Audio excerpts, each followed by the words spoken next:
미워하는 것도 아니옵니다. 덕이마. Hai guys, kembali lagi di channel Prisa Hapsari. Makasih ya buat kalian yang udah klik video aku. Semoga diberi kesehatan dan rezeki yang berlimpah. Masih melanjutkan episode terakhir, The Red Sleeve episode ke-17.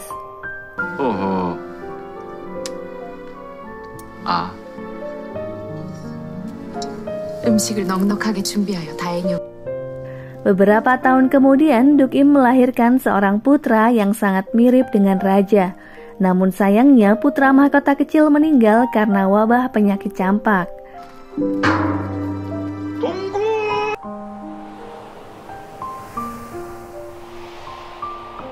Kepergian putra mahkota membuat kedua neneknya bersedih.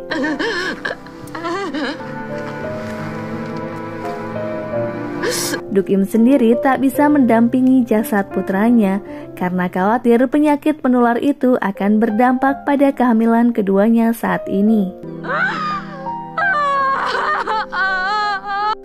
무엇이라도 먹어야 기운을 차리지.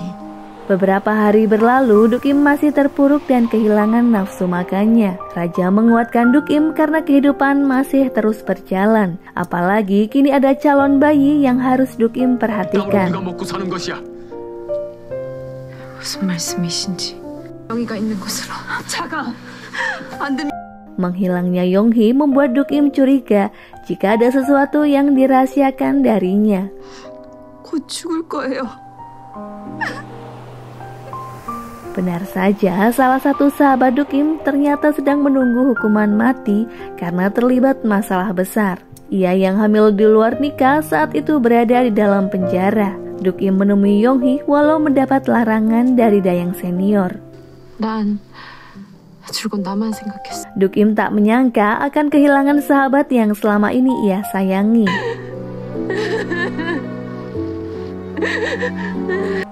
Kepergian orang tercintanya secara berurutan semakin membuat Duk Im tak kuasa menahan sedih hingga tak sadarkan diri.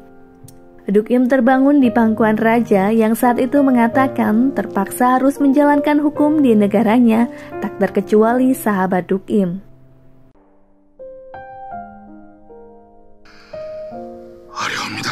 Setelah masa berkabung istana usai, kondisi raja sedang kurang sehat karena infeksi mata yang dialaminya. Ia pun pingsan setelah berniat menyampaikan berita kematian Kim Ki-ju kepada Ratu Kim.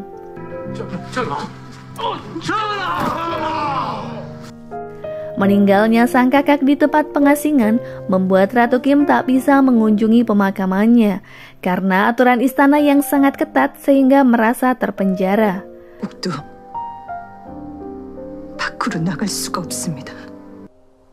Duk Im merawat raja yang saat itu baru saja siuman. Tapi ternyata justru kondisi Duk Im yang lebih parah karena demam tinggi hingga tak sadarkan diri selama 3 hari.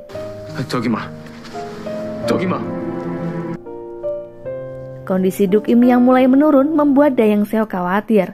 Namun ia justru diperintahkan untuk memanggil 2 sahabat Duk Im di sisa waktunya untuk berpamitan. 전처럼 한번 불러보고 싶었어요.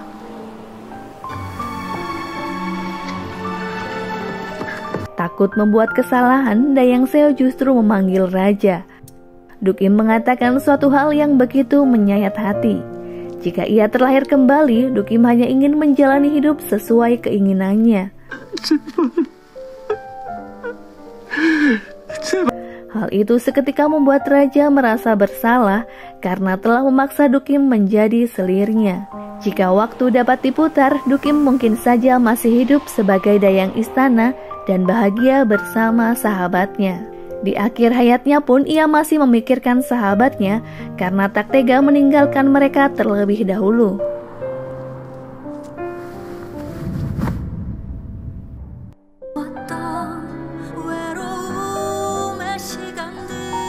Meninggalnya Duk Im tak hanya membuat raja dan ratu bersedih. Dayang Seo yang mengenal Duk Im sejak kecil merasa kehilangan sosok yang membuat hari-harinya begitu bahagia. Namun apa daya, ia harus tetap melanjutkan tugas mencari selir untuk raja. Ketiga calon selir ini mempunyai senyum, tatapan, dan sikap rendah hati seperti mendiang Duk-im. Namun Raja tak memilih satu pun di antaranya. Ia justru marah dan meninggalkan acara tersebut.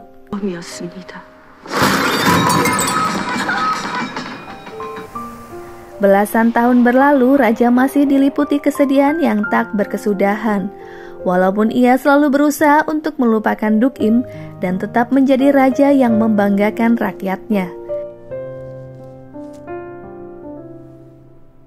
Ia tak sengaja bertemu dengan putra Sungsik yang saat itu sedang mengikuti pemilihan kepala prajurit.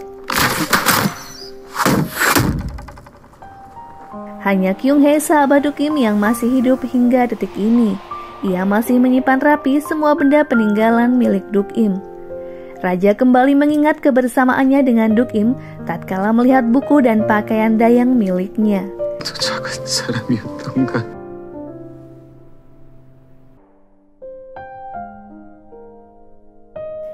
Hari berganti hari, Raja yang kini semakin bertambah umur menderita penyakit yang cukup serius. Ia yang terlihat rapuh hanya bisa berbaring di atas tempat tidur dan tak ada seorang pun yang menemaninya.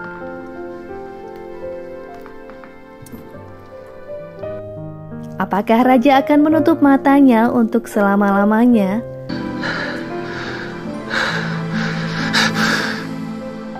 Ternyata semua ini adalah mimpi buruk yang Raja alami sewaktu ketiduran di pangkuan Duk-im di siang hari. Jika kalian menonton video sebelumnya, pasti ingat dengan scene yang satu ini ya. Setelah mimpi itu, Raja berjanji untuk selalu menjaga Duk-im hingga akhir hayatnya. Tak akan melewatkan satupun momen indah bersama Duk-im. Mereka berdua hidup bahagia karena saling mencintai. 아직은 돌아가실 수 있습니다. Semoga akhir episode ini bisa menjawab rasa penasaran kalian ya guys. Buat kalian yang suka, jangan lupa untuk di like, komen, dan subscribe.